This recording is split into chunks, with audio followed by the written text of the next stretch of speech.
के बाद ये लगता है कि जैसे नहूसत के आसार टपक रहे हों, अताब खुदाबंदी का नुज़ूल हो रहा हो। उनके किलों का आलम यह है कि वो खंडरात में बदल चुके हैं। इन किलों को बने हुए कितने दिन हुए होंगे? 100 साल, 150 साल, 200 साल, 300 साल, 400 साल, 500 साल, इससे ज्यादा का अरसा नहीं गुजरा होगा। नवाबों की कोठियां देख लो, उनको बने हुए कितने दिन हुए होंगे। उन कोठियों को देखने के बाद, उनकी इमारत को देखने के बाद क्या लगता है कि ये इमारत ऐसी है जहां से नहूसत के आसार टपक रहे हो। ये इमारत ऐसी है कि उसे देखने के बाद ये लगता हो कि जैसे अताब खुदाबंदी का नुज़ूल हो रहा हो। उन इमारतों को बने हुए ज्यादा दिन नहीं हुए, मुश्किल से साल, 2 साल, 300 साल, 400 साल, 500 साल, इससे ज्यादा का अरसा नहीं गुजरा होगा। मगर इन इमारतों को देखने के बाद ये महसूस होता है कि ये इमारत किसी दुनियादार की इमारत है। ये इमारत किसी दुनिया हासिल करने वाले की इमारत है। ये इमारत उसकी है जिसके दरमियान हराम और हलाल की कोई तमीज न थी, जिसने इतनी ऊंची इमारत बनाई है। वो इमारत देखने के बाद ये लगता है कि जैसे अताब खुदाबंदी का नुज़ूल हो रहा हो। मगर ऐ किलौनी के खुश अकीदा सुन्नी मुसलमानों, आओ मैं आपको बताऊं, ये दुनियादारों की इमारतें हैं, ये दुनियादारों के किले हैं, ये दुनियादारों की हवेलियां हैं, ये दुनियादारों की कोठियां हैं। इन्हें देखने के बाद ये लगता है कि जैसे अताब खुदाबंदी का नुज़ूल हो रहा हो। मगर ओ किलौनी वालों, 1000 साल का अरसा गुजर चुका है। बागदाद मोहल्ला चलो और चलने के बाद गौसे आजम का मज़ार देखो। कल भी रहमत और नूर की बारिश हो रही थी, आज भी बारिश हो रही है और सुबह क़यामत तक रहमत और नूर की बारिश होती है। चलो चल करके देखो बगदाद मोहल्ला, कल भी रहमत और नूर की बारिश हो रही थी, आज भी रहमत और नूर की बारिश हो रही है और सुबह क़यामत तक रहमत और नूर की बारिश होती रहेगी। ऐ मजहब इस्लाम के शहजादे, इन किलों का आलम क्या है? कोई झाड़ू लगाने वाला नजर नहीं आता। इन किलों में कोई चिराग जलाने वाला नजर नहीं आता।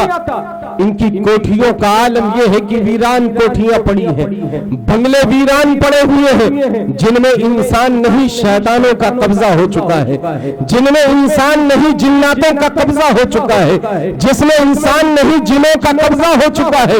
इंसान अंदर जाने के लिए भी डरता है, बाहर से देखने के लिए भी डरता है। उसमें कोई झाड़ू लगाने वाला नजर नहीं आता। फूल झाड़ू तो दूर की बात, जिसे हम झखरा कहते हैं, उससे भी कोई झाड़ने के लिए तैयार नहीं।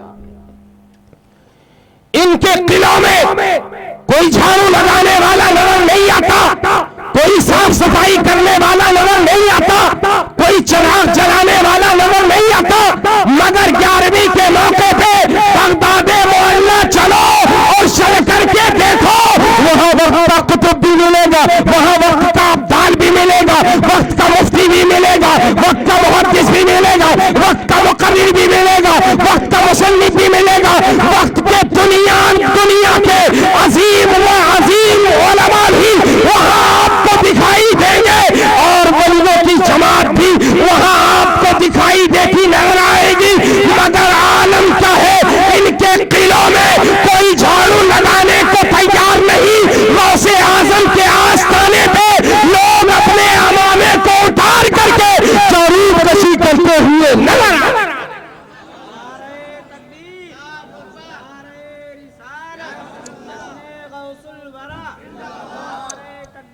लोग अपनी पलकों से जारूद कशी करते हुए नजर आते हैं। चलो कहीं और न जाकर के ख्वाजा गरीब नवाज का आस्थाना देख लो। 800 साल होने को है। ख्वाजा गरीब नवाज का आस्थाना देखो, वो कल भी चमक रहा था, आज भी चमक रहा, सुबह क़यामत तक चमकता रहेगा। और उलमा की जमात वहां पहुंचती है, उलमा अपने अमामे से जारूद कशी करते हुए नजर आते हैं। ऐ मज़हब इस्लाम के शहजादों, आओ मैं आपको बताऊं, आप लोगों ने महफिल मीलाद का एहतमाम किया। महफिल मीलाद का एहतमाम जहां होता है, मेरे आका का तस्करा जहां होता है, सरकार की आमद होती है, मेरे आका की जलवागरी होती है। मेरे आका गौसे आजम है। गौसे आजम रज़ियल्लाहु ताला अन्हु के शहर में बगदाद मोहल्ला में अमीर शहर ने महफिल मीलाद का एहतमाम किया। सरकार गौसे आजम के विसाल के बाद अमीर शहर ने महफिल मीलाद का एहतमाम किया और शहर के नामवर मशाइख को उसने दावत दी, शहर के नामवर उलमा को, खतबा को उसने दावत दी और इलाके में ऐलान करवा दिया कि रईसे शहर के महल में, शाही महल में महफिल मीलाद का एहतमाम हो रहा है। लोग सुने और सुनने के बाद वहां हाजिर हुए। जिस दिन आका सल्लल्लाहु ताला अलैहि वसल्लम की महफिल का इनेकाद था, उस दिन लोग वहां हाजिर हुए और शाही महल में जाकर के लोगों ने मशाइखीन के चेहरों का दीदार किया, उलमा और खुतबा की तकरीरें सुनी। एक छोटा सा घर था बगदाद में, जिस घर में सिर्फ माँ और बेटी रहा करते थे। सिर्फ माँ होती थी और उसकी बेटी, दो ही लोग उस घर में हुआ करते थे। माँ बेटी ने जब सुना कि शाही महल में, रईसे शहर के शाही महल में महफिल मीलाद का एहतमाम हुआ है, तो माँ बेटी ने घर का काम काज जल्दी खत्म कर दिया। जो भी घर का काम था खत्म किया और खत्म करने के बाद ये भी पहुंची रईसे शहर के मकान पे।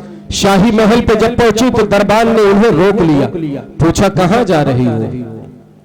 माँ बेटी दोनों ने कहा कि हम मिलाद सुनने आए हैं, हम आका की महफिल में शिरकत करने के लिए आए हैं। तो दरबान ने कहा यह आम महफिल नहीं है, ये महफिल रईसों की महफिल है। यहां सिर्फ वही लोग आएंगे, उन्हीं लोगों की एंट्री होगी जिनके पास दावतनामा मौजूद होगा। उस दौर में भी वीआईपी कार्ड था, जिसके पास वीआईपी कार्ड मौजूद होगा वही अंदर आएंगे, जिसके पास दावतनामा होगा वही अंदर दाखिल होंगे। बाकी लोगों का एडमिशन अंदर नहीं हो सकता, बाकी लोगों का दाखिला अंदर ममनू है, अंदर बाकी लोग नहीं जा सकते। खातून ने कहा नबी पाक की महफिल में शिरकत के लिए अमीर होना जरूरी थोड़ी है, क्या गरीब शिरकत नहीं कर सकते? क्या गरीब लोगों की शिरकत नहीं हो सकती?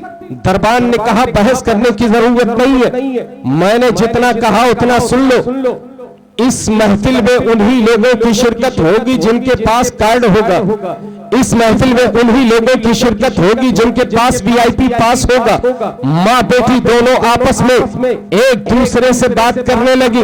माँ की आंखों से भी आंसू के कतरात गिरने लगे, बेटी की आंखों से भी आंसू के कतरात गिरने लगे। माँ बेटी दोनों को पकड़ करके रोने लगी और अपनी ज़बान से कहने लगी ऐ मेरी माँ। बेटी ने कहा ऐ मेरी माँ, हम तो एक हफ्ते से आज की तारीख का इंतजार कर रहे थे कि हम रईसे शहर के मकान में जाएंगे, मशाइखीन की गुफ्तगू सुनेंगे, उलमा और खुतबा की गुफ्तगू सुनेंगे, मद्दाहाने रसूल से नबी की नाते सुनेंगे और मस्त होंगे। हम भी अल्लाह और उसके रसूल के तस्करे करेंगे, अल्लाह का जिक्र करेंगे, अल्लाह के रसूल की नाते सुनेंगे, हम भी मचलेंगे, हमारा दिल भी मचलेगा।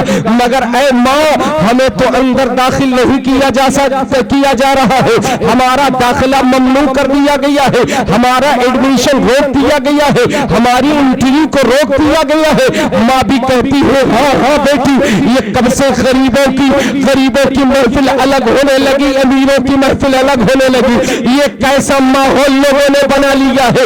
आपस में माँ बेटी दोनों बात ही कर रही थी कि बेटी ने ऐसी बात कही है, ओ किलोनी के खुशअकीदा सुन्नी मुसलमानों, सोने की तख्ती पे लिखने के काबिल है। बेटी कहती है ओ मेरी माँ सुनो, अल्लाह की रहमतें इस शाही महल के लिए मखसूस नहीं है। इस शाही महल पे अगर अल्लाह की रहमतों का नुज़ूल हो सकता है तो हमारे टूटे छप्पर पे भी अल्लाह की रहमतों का नुज़ूल होगा।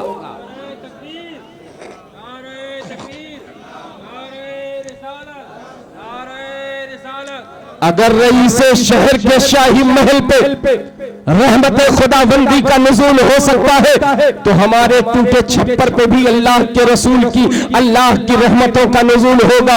अल्लाह के रसूल की आमद अगर ये शाही महल में हो सकती है, तो हमारे टूटे मकान में भी हो सकती है। ऐ मेरी माँ, चलो नबी की मिलाद की महफिल ही सजाना है। चलो हम दोनों अपने घर के एक हिस्से को साफ करते हैं और साफ करने के बाद इत्र लगाते हैं और अपने घर को खुशबू से मुअत्तर करते हैं। मुअत्तर करने के बाद हम ही दो लोग मिलकर के नबी की नात पढ़ेंगे। मैं बेटी कहती है मैं नबी की नात पढ़ूंगी, तुम सुनना। तुम नबी की नात पढ़ोगी, मैं सुनूंगी। मैं कुरान की तिलावत करूंगी, तुम सुनना। तुम कुरान की तिलावत करोगी, मैं सुनूंगी। मैं अल्लाह और उसके रसूल के तस्करे करूंगी, तुम सुनना। तुम अल्लाह और उसके रसूल के तस्करे करना, मैं सुनूंगी। माँ बेटी आपस में मशवरा करती है और मशवरा करने के बाद अपने मकान में जाती है। मकान में जाने के बाद मकान की सफाई करती है। सफाई करने के बाद पूरे घर को इत्र में मुअत्तर करती है। खुशबू से पूरे मकान को मुअत्तर करती है। मुअत्तर करने के बाद एक जगह मुसल्ला बिछा करके माँ बेटी दोनों बैठ जाती है। माँ कुरान की तिलावत कर रही है, बेटी सुन रही है। बेटी कुरान की तिलावत कर रही है, माँ सुन रही है। माँ नबी की नात पढ़ रही है, बेटी सुन रही है। बेटी नबी की नात पढ़ रही है, माँ सुन रही है। अल्लाह और उसके रसूल के तस्करे माँ कर रही है, बेटी सुन रही है। और बेटी अल्लाह और उसके रसूल के तस्करे कर रही है, माँ सुन रही है। माँ और बेटी मिल करके पूरी रात मिलाद की महफिल का एहतमाम करती है। रात खत्म हो जाती है। जब सुबह शादी का वक्त आता है, माँ बेटी से कहती है बेटी हमने रात तो नबी के मिलाद में गुजार दी है, हमने रात तो नबी की नात पढ़ने में गुजार दी है, हमने रात तो कुरान की तिलावत में गुजार दी है, हमने रात तो अल्लाह और उसके रसूल की बातें करने में गुजार दी है। लाओ सुबह का रोजा भी रख लेते हैं, लाओ सुबह का रोजा भी रख लेते हैं। माँ ने बेटी से कहा बेटी घर के बाहर जाओ। बेटी ने कहा किस लिए? माँ ने कहा बेटी घर के बाहर जाओ, पीने के लिए कुछ पानी ले आओ, खाने के लिए खजूर है, खजूर खा करके हम पानी पी लेंगे, हमारी सहरी हो जाएगी, हम सुबह का रोजा रख लेंगे। माँ ने जब बेटी से कहा पानी लाओ, बेटी पानी लेने के लिए जब बाहर आती है तो आने के बाद में क्या देखती है? बेटी ने कुछ ऐसा देखा कि बेटी के दिमाग के तबक्चे उड़ गए। घर के बाहर आने के बाद बेटी ने कुछ ऐसा देखा कि दिमाग के तबक्चे उड़ गए, पैर जमीन के नीचे से खिसक गई और बेटी चीखने लगी। माँ ने कहा बेटी क्या चीख रही है, क्यों चीख रही है? तो बेटी ने जवाब दिया मेरी माँ जो मैं अपनी निगाहों से देख रही हूँ, आ तू भी बाहर आ जा, आकर के अपनी निगाहों से देख ले, आकर के अपनी निगाहों से देख ले। जब माँ बाहर आती है तो आने के बाद क्या देखती है? एक नूरानी चेहरे वाला शख्स है जिसकी पेशानी की लकीरों से नूर की किरणें टपक रही है, जिसके चेहरे से नूर की शुआएं टपक रही है, जिसकी पलकों से नूर की किरणें टपक रही है, जिसका नूरानी चेहरा और वो नूरानी चेहरा और अपने लबों को उसके घर की चौखट पे रखे हुए है, घर की चौखट पे रखे हुए है और घर की चौखट पे चूम रहा है। जब उसकी माँ बाहर आई, आने के बाद में नूरानी चेहरे को देखा तो पुकार उठी, कहा बेटी ये कोई और नहीं, ये तो महबूबे सुभानी है, ये तो कुतुब रब्बानी है, ये तो शेख लामकानी है, ये हमारे मुर्शिद गौसे आजम अब्दुल कादिर जिलानी है, गौसे आजम अब्दुल कादिर जिलानी है। मगर मेरे घर की चौखट को क्यों चूम रहे हैं? मेरे घर की चौखट को क्यों चूम रहे हैं? करीब आकर के उस खातून ने कहा ओ हुजूर गौसे आजम आप मेरे घर की चौखट को क्यों चूम रहे हैं? सरकार गौसे आजम फरमाते हैं ओ मेरी बहन मैं तेरे घर की चौखट को नहीं चूम रहा हूँ, बल्कि मेरी निगाहों ने अभी इसी चौखट से सैयदुल अंबिया को जाते हुए देखा है। उनके कदमे नाज के निशान अभी भी तेरी चौखट पे मौजूद है, मैं उसी कफे पाक को चूम रहा हूं। अभी सैयदुल अंबिया तेरे इस मकान से तशरीफ ले गए हैं, कदमे नाज के निशान अभी भी बने हैं। मौसी उसी नक्शे पा को चूम रहा हूँ, मैं उसी नक्शे पा को चूम रहा हूँ। ओ किलोली के खुश अकीदा सुन्नी मुसलमानों, जहां भी मेरे आका की महफिल होती है, चाहे वो कम लोग हो या ज्यादा हो, मेरे आका की जलवागरी जरूर होती है, मेरे आका की जलवागरी जरूर होती है। ऐ मजहब इस्लाम के शहजादों, आओ मैं बताऊं कौन गौसे आज़म। आज दुनिया साइंस की ताकत को तो मानती है, टेक्नोलॉजी की ताकत को तो मानती है, बायोलॉजी की ताकत को तो मानती है, साइकोलॉजी की ताकत को तो मानती है, मल्टीमीडिया की ताकत को तो मानती है, दुनिया की मादी ताकत को तो मानती है, मगर बात जब नबी की आती है तो मेरे नबी के इख्तियार से लोग चिढ़ते हैं। कुछ लोगों के चेहरे लाल पीले होने लगते हैं। आका के इख्तियारात से लोगों को चिढ़, सहाबा के इख्तियारात से लोगों को चिढ़, ताबईन के इख्तियारात से लोगों को चिढ़, तबे ताबईन के इख्तियारात से लोगों को चिढ़, औलियाए कामिलीन के इख्तियारात से लोगों को चिढ़, मगर साइंस को अपना बाप जरूर मानते हैं, टेक्नोलॉजी को अपना बाप जरूर मानते, साइकोलॉजी को अपना बाप जरूर मानते, मल्टीमीडिया को अपना बाप जरूर मानते, दुनिया की मादी ताकत को अपना बाप जरूर मानते, मगर वली की ताकत को नहीं मानते। मगर इन जालिमों को बता दो, वहां से वली अल्लाह की ताकत शुरू होती, वहां से अल्लाह के वलियों की ताकत शुरू होती है। टेक्नोलॉजी की ताकत, साइकोलॉजी की ताकत, बायोलॉजी की ताकत, साइंस की ताकत पूरी दुनिया मानती है। दुनिया का सबसे बड़ा साइंटिस्ट, और साइंस की ताकत क्या है सुन लो, दुनिया का सबसे बड़ा साइंटिस्ट, दुनिया का सबसे बड़ा साइंसदान, जिसने सबसे पहले दूरबीन बनाई, सबसे पहले दूरबीन बनाई। दूरबीन बनाने के बाद में जब उसने जमीन की सतह से आसमान की तरफ देखा तो चीख उठा। लोगों ने कहा क्या देखा? उसने कहा जो मैं देख रहा हूं अगर तुम देखोगे तो तुम भी इसी तरह तड़पोगे, तुम भी इसी तरह चीखोगे।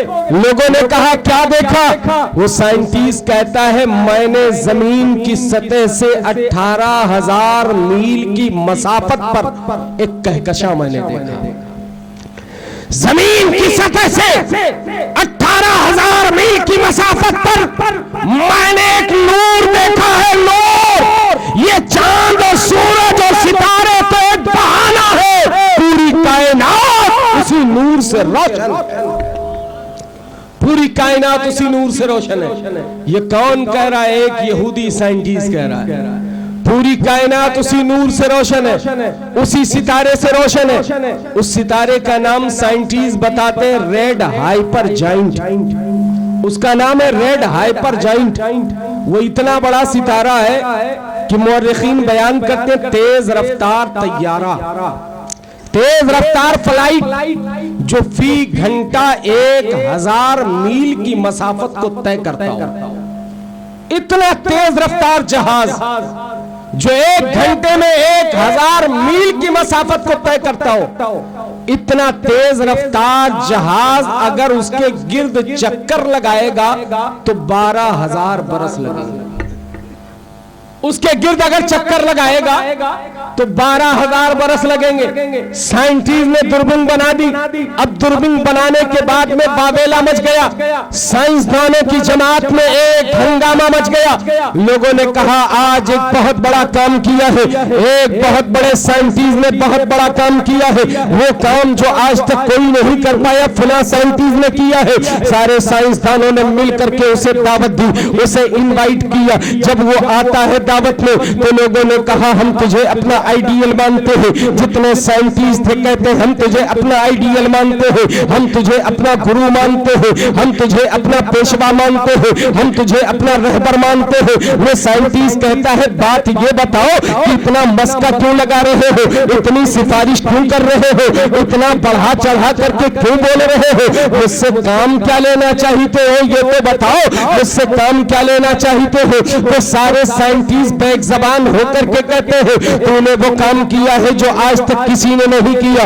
उसने कहा हाँ हाँ मैंने किया है, अब ये बताओ और क्या करवाना चाहते हो मुझसे, और कौन सा काम लेना चाहते हो मुझसे। तो सारे साइंटिस्ट बैक जबान कहते हैं हम ये चाहते हैं कि तू पूरी दुनिया की सतह की पैमाइश कर, तू पूरी दुनिया की सतह की पैमाइश कर। वो साइंटिस्ट कहता है आज दुनिया में कॉमन उम्र लोगों की 100 साल होती है, 50 साल, 60 साल, 70 साल, 80 साल, 90 साल, 100 साल, इससे ज्यादा कोई नहीं जीता है।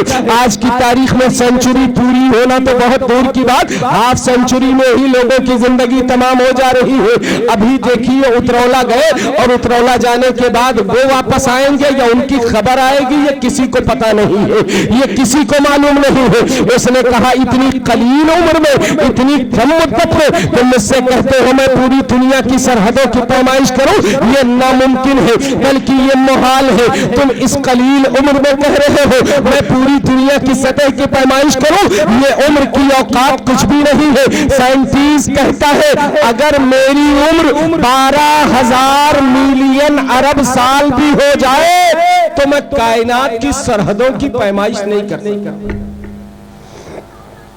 ये 100 साल तो दूर की बात, मेरी उम्र 12,000 मिलियन अरब साल भी हो जाए तो मैं कायनात की सरहदों की पैमाइश नहीं कर सकता, कायनात की सरहदों की पैमाइश नहीं कर सकता। ये चिल्ला चिल्ली वाले और भोपाल दिल्ली वाले इन कमीनों को बता दो जो साइंस को अपना बाप समझते हैं, टेक्नोलॉजी को अपना बाप समझते हैं, बायोलॉजी को अपना बाप समझते हैं, साइकोलॉजी को अपना बाप समझते हैं, मीडिया को अपना बाप समझते हैं, मल्टी मीडिया को अपना बाप समझते हैं, करंट मीडिया को अपना बाप समझते हैं, पेपर मीडिया को अपना बाप समझते हैं, इलेक्ट्रॉनिक मीडिया को अपना बाप समझते हैं, दुनिया की मादी ताकत को अपना बाप समझते हैं।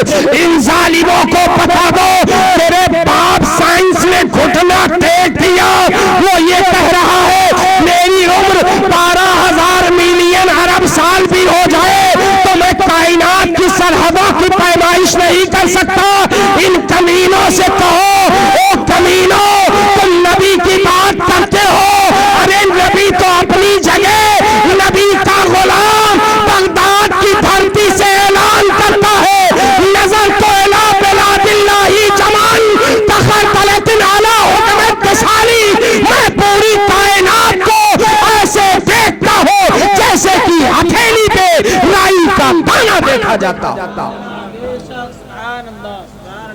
गौसे आजम फरमाते मैं पूरी कायनात को ऐसे देखता हूं जैसे कि हथेली पे राई का दाना देखा जाता हूं। साइंटिस्ट ये कह रहा है मेरी उम्र 12,000 मिलियन अरब साल हो जाए तो मैं कायनात की सरहदों की पैमाइश नहीं कर सकता। मगर गौसे आजम ये फरमाते हैं अब्दुल कादिर जमीन के ऊपर रहकर कायनात को जिस तरह देखता था जमीन के अंदर रहकर भी कायनात को उसी तरह देखता है। गौसे आजम ने ये नहीं फरमाया नजर तो इला बिलादिल अर्दी जमान, गौसे आजम ने ये नहीं फरमाया कि मैं जमीन के तमाम शहरों को ऐसे देखता हूँ जैसे कि हथेली पे राई का दाना देखा जाता हूँ। उस साइंटिस्ट से सिर्फ जमीन की सतह की पैमाइश को कहा गया था, उसने इनकार कर दिया मेरी इतनी कैपेसिटी नहीं, मेरे अंदर इतना पावर नहीं, मेरे अंदर इतनी अथॉरिटी नहीं, मेरे अंदर इतनी ताकत नहीं कि मैं दुनिया की सतह की पैमाइश करूं। गौसे आजम ये नहीं कहते हैं मैं जमीन के तमाम शहरों को ऐसे देखता हूं जैसे कि हथेली पे राई का दाना देखा जाता हो, बल्कि गौसे आजम तो ये फरमाते हैं नजर तो इला बिलादिल्लाही जमान, मैं अल्लाह के तमाम शहरों को ऐसे देखता हूँ जैसे कि हथेली पे राई का दाना देखा जाता हो। फिर वो शहर चाहे जमीन के ऊपर हो या जमीन के नीचे हो, आसमान के नीचे हो या आसमान के ऊपर हो, मैं अल्लाह के तमाम शहरों को ऐसे देखता हूँ जैसे कि हथेली पे राई का दाना देखा जाता हो। वो साइंटिस्ट कहता है रेड हाइपर जाइंट इतना बड़ा सितारा है कि उसके गिर्द अगर चक्कर लगाया जाए तेज रफ्तार फ्लाइट जिसकी जो फी घंटा 1000 मील की मसाफत को तय करता हो, अगर उस पे बैठकर उसके गिर्द चक्कर लगाया जाए तो 12,000 बरस लगेंगे। गौसे आजम फरमाते हैं जिस तरह मैं पूरी कायनात को अपनी हथेली पे देखता हूँ, उस रेड हाइपर जाइंट को भी अपनी हथेली पे उसी तरह देखता हूँ जैसे कि राई का दाना, जैसे कि राई का दाना देखा जाता हो। कौन गौसे आजम है? आओ मैं आपको बताऊं। आप किलोली में बैठे हो, बागा जोत आपके करीब है, मोहना जोत आपके करीब है, महुआ आपके करीब है, उतरौला आपके करीब है। ये तो खैर बहुत दूर की बात हो गई। अभी ये बगल में किसका मकान है भाई? जहां हम लोग थे, क्या नाम है? शहनशाह भाई। अभी इनके मकान में यहां मजमे में जितने लोग बैठे हो, एग्जाम्पल ये समझ ले, मेरा छोटा सा बैग चारपाई पे रखा है, यहीं से कोई अपना हाथ बढ़ाए और वो बैग ले ले। है किसी के हाथ में इतनी ताकत? बैठा हो इस महफिल में, हाथ बढ़ाए और वहां से बैग ले ले।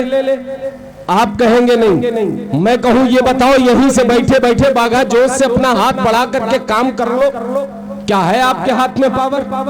मोहना जोश से काम कर लो, उतरौला से अपना काम कर लो। आप कहेंगे नहीं। अगर इतनी ताकत होती तो बचत ही बचत होता, फुल बचत। अगर इतनी ताकत हमारे हाथ में होती कि हम यहीं बैठे बैठे उतरौला से काम कर लेते तो पेट्रोल क्यों खर्चा करते? उतरौला जाने के लिए पेट्रोल क्यों खर्चा करते? हम ठंडी में अपनी एनर्जी खराब क्यों करते? और पेट्रोल तो पेट्रोल है। किसी से ये भी फोन करके कहने की जरूरत नहीं होती भाई आप आ रहे हो तो मेरा ये काम करते आओ। बैलेंस भी खत्म नहीं, बैलेंस भी खराब करने की जरूरत नहीं, यहीं से बैठे बैठे अपना काम हो जाए। चलो हम नॉर्मल लोग हैं, हम कॉमन लोग हैं, इन लोगों की नजर में भी कॉमन है, अपनी नजर में भी कॉमन है, इन लोगों की नजर में भी आम है, अपनी नजर में भी आम है। इनकी नजर में जो खास है, जिसे ये अपना बाप समझते हैं, पूछो साइंस के पास इतनी ताकत है कि बैठा हो किलोली में और उतरौला से अपना काम हाथ बढ़ा करके कर ले। बैठा हो किलोली में, गोंडा से कोई काम करना है अपना हाथ बढ़ा करके काम कर ले। बैठा है आपके इस किलोली गांव में, चाहे वो साइंस की ताकत हो, चाहे वो टेक्नोलॉजी की ताकत हो, चाहे वो बायोलॉजी की ताकत हो, चाहे साइकोलॉजी की ताकत हो, चाहे मल्टीमीडिया की ताकत हो, दुनिया की कोई भी मादी ताकत हो, इसी गांव में बैठे बैठे अपना काम, अगर उसे काम करना है उतरौला से, वो हाथ बढ़ा करके उतरौला से अपना काम कर ले। अगर उसे जरूरत हो बलरामपुर से तो अपना हाथ बढ़ा करके बलरामपुर से काम कर ले। उसे जरूरत हो गोंडा से तो यहीं से बैठे बैठे हाथ बढ़ा करके गोंडा से अपना काम कर ले। उसे जरूरत हो करनैलगंज से अपना हाथ बढ़ा करके करनैलगंज से काम कर ले। उसे जरूरत हो बाराबंकी से हाथ बढ़ा करके बाराबंकी से अपना काम कर ले। उसे जरूरत हो लखनऊ से हाथ बढ़ा करके लखनऊ से अपना काम कर ले। उसे जरूरत हो कानपुर से हाथ बढ़ा करके कानपुर से अपना काम कर ले। उसे जरूरत हो उरई से हाथ बढ़ा करके उरई से जो है गुलाब जामुन ला ले। गुलाब जामुन उरई का बड़ा मशहूर है, हाथ बढ़ाए उरई से गुलाब जामुन ले ले। आगरा का पेठा बड़ा मशहूर है, यहीं से हाथ बढ़ाए आगरा का पेठा ले ले। लखनऊ की रेवड़ी लेनी हो, यहीं से हाथ बढ़ा करके लखनऊ की रेवड़ी ले ले। आप कहेंगे चाहे वो साइंस की ताकत हो, चाहे वो बायोलॉजी की ताकत हो, चाहे साइकोलॉजी की ताकत हो, चाहे किसी की भी ताकत हो, किसी के अंदर इतनी ताकत नहीं कि इस गांव में बैठे बैठे अपने हाथ बढ़ा करके उतरौला से काम कर ले। आप तो आप है। हम पूछेंगे क्या साइंस के पास है इतनी ताकत? आप कहेंगे साइंस के पास भी नहीं। मैं पूछूं टेक्नोलॉजी के पास? आप कहेंगे उसके पास भी नहीं। मैं पूछूं बायोलॉजी के पास? आप कहेंगे उसके पास भी नहीं। मैं पूछूं साइकोलॉजी के पास? आप कहेंगे उसके पास भी नहीं। मैं पूछूं दुनिया की मादी ताकत के पास? आप कहेंगे उसके पास भी नहीं। आओ ये तो रही दुनिया की ताकत। मैंने पहले भी कहा दुनिया की ताकत जहां दम तोड़ती है, अल्लाह के वली की ताकत वहां से शुरू होती है। दुनिया ने अपना घुटना टेक दिया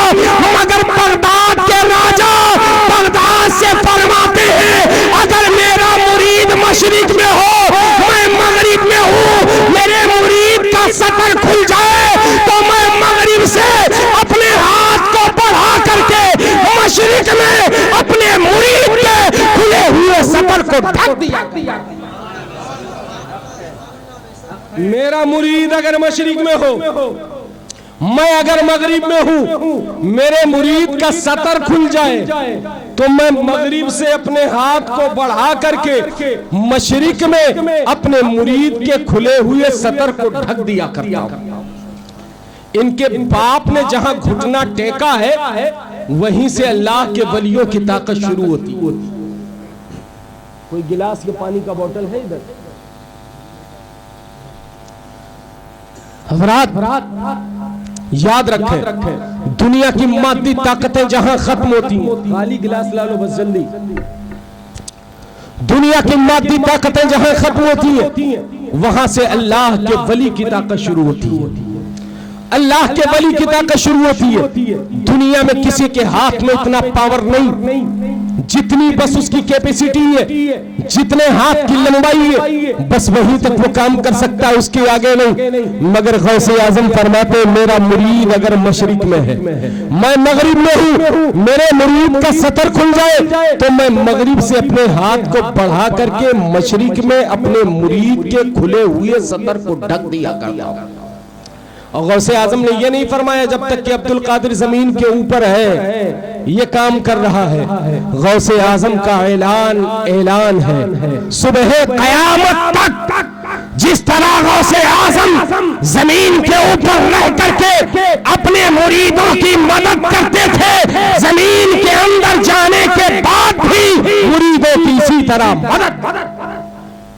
ये गिलास देखो, एग्जाम्पल, इस गिलास की कैपेसिटी पाव लीटर, इसकी कैपेसिटी पाव लीटर, इसके अंदर 250 ग्राम पानी आ सकता है। कितना आ सकता है? 250 ग्राम पानी आ सकता है। ये बताओ इसमें कोई ऐसा शख्स है जो इसके अंदर आधा लीटर डाल दे? है आपके समझ में कोई जो इसके अंदर आधा लीटर पानी डाल दे? है कोई आपके मजमे में जो 1 लीटर पानी इसके अंदर डाल दे? जबकि इसकी कैपेसिटी फकत और फकत 250 ml, सिर्फ 250 ml। इसके अंदर 1 लीटर पानी कोई डाल सकता है? आप कहेंगे नहीं हम नहीं डाल सकते। इनके बाप से पूछो, साइंस से पूछो, क्या साइंस इसमें 1 लीटर पानी डाल सकती है?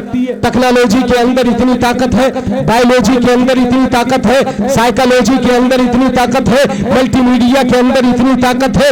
दुनिया की कोई भी मादी ताकत हो, किसी के अंदर इतनी जसारत नहीं, किसी के अंदर इतनी अथॉरिटी नहीं, किसी के अंदर इतना पावर नहीं कि ये गिलास है पाव लीटर का, इसके अंदर 1 लीटर कोई डाल दे। किसी के अंदर इतनी ताकत नहीं कि 1 लीटर पानी इसमें डाल दे। मगर मैं ये कहना चाहूंगा जहां दुनिया की मादी ताकत कम तोड़ती है, अल्लाह के वली की ताकत शुरू होती है। ये दुनियादार ने तो घुटना टेक दिया, मगर हिंद के राजा, हम गरीबों के ख्वाजा गरीब नवाज ने एक छोटे से कासे में पूरे अना सागर को समेट करके दुनिया को बता दिया जो काम दुनिया की मादी ताकत नहीं कर सकती वो नबी का गुलाम कर सकता।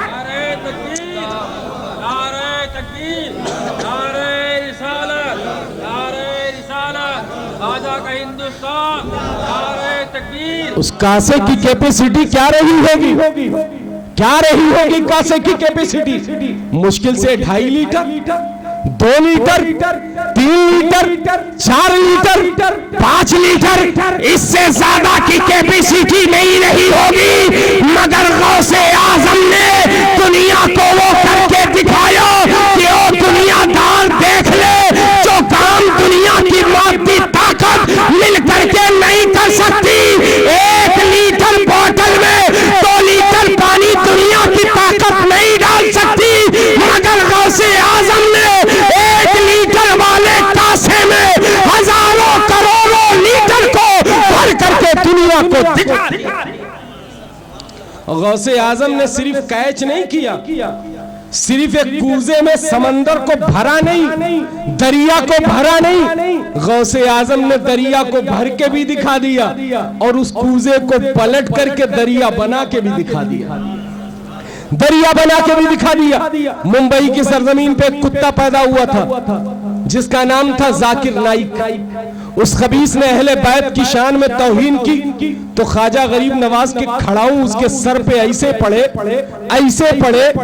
कि आज तक वो हिंदुस्तान से बाहर है और मरते दम तक हिंदुस्तान नहीं आ सकता, मरते दम तक हिंदुस्तान नहीं आ सकता।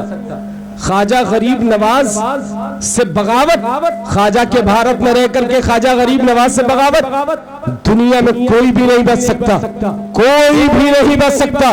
कौन ख्वाजा गरीब नवाज है? वो ख्वाजा गरीब नवाज, ख्वाजा गरीब नवाज ने पूरे अना सागर को भर करके दुनिया को दिखा दिया। उस जाकिर नाइक कमीने ने मुंबई में कहा था कि आका इमाम हुसैन के लब नहरे फरात के पानी के लिए तरस गए। माज़अल्लाह, नहरे फरात के पानी के लिए तरस गए। आका इमाम हुसैन के होठ नहरे फरात के पानी के लिए तरस गए।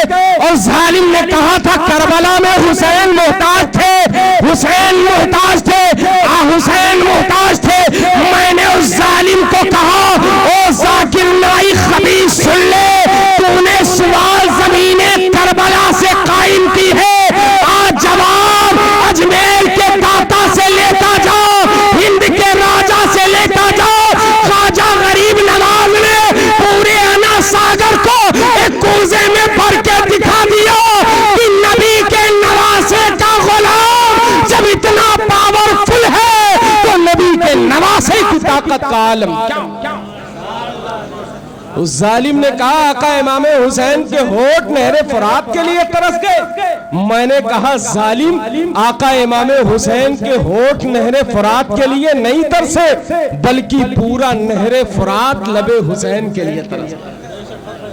पूरा नहरे फरात आका इमाम हुसैन के लब के लिए तरस गया।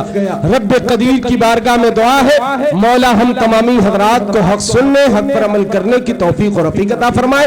वक्त ज्यादा हो गया, मेरे बाद अभी आप तमामी हजरात को एक पुरमग़्ज़ खिताब समाअत करना है। मैं लगातार तकरीबन जब से ईद मिलादुन नबी का चांद निकला है, ईद मिलादुन नबी का महीना भी चला गया, 11वीं का महीना भी जा रहा है करीब करीब।